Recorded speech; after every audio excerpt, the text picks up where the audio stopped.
At dawn, the village road breathed dust and muted golden light. A donkey stood by the gate, ears low, waiting in deep silence. Years of wait had shaped its back, like river stone worn smooth. It hauled grain and water, steady as weather, never asking why. The merchant spoke kind words, yet his gaze slid past like glass. Coins mattered more to him than patient steps and honest strain. Still, the donkey trusted duty, believing effort would be seen. It thought loyalty was a lamp that warms even a cold, empty room. One morning a young horse arrived, glossy, restless, and proud. Children cheered its speed, and neighbors praised its shining coat. The merchant smiled wide, as if fortune had finally chosen him. The donkey watched, quiet, a shadow beside a brighter flame. After that, work shifted softly, without warning and without thanks. The horse took clean roads and lighter loads, and heard sweet praise. The donkey took mud and steep turns, rope biting close to the skin. It swallowed each sting, and called the ache a lesson in patience. Then the merchant shouted, when the donkey slowed down to breathe. The horse's mistakes became jokes, forgiven with a laugh and a wave. The donkey learned that unfairness can arrive with a gentle voice. It hurts most when cruelty wears the mask of something ordinary. Winter entered the fields, and the forest road grew sharp and cold.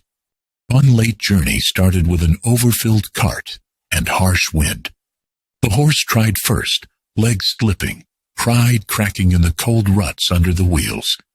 The merchant turned on the donkey, ordering it forward, as if pain were a simple switch.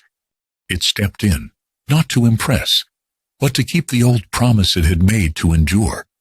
Lantern light trembled on the trees, and the cart groaned like wood remembering storms. A hidden rock struck the wheel. The cart lurched, and blame fell where it always fell.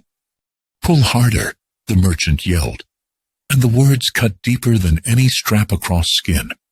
The donkey pulled until breath grew thin, until the world narrowed to sound and strain. Then its legs folded, slow as dusk, and it fell without drama, only silence and dust.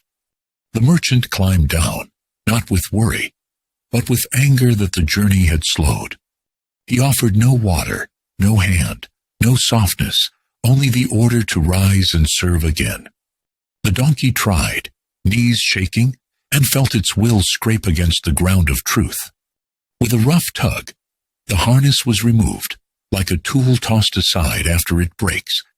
"If you cannot work, you are useless," the merchant muttered, and he walked away alone. The horse stood still, watching, its bright pride suddenly dim, in the sharp, quiet air. Night passed heavy, and the donkey listened to its heart returning, one beat at a time. At sunrise, a farmer found it, and spoke gently, as if gentleness was normal, not rare. Water touched its lips, straps were loosened, and pain began to soften into relief. "You do not owe suffering to prove worth," the farmer said, and the words stayed warm. Days later, the donkey rose again, healed in body, and steadier in hidden places within. It worked again, but with borders, with rest, with dignity held close like a calm coat. Be loyal, yes, but never trade self-respect for approval from eyes that never see you.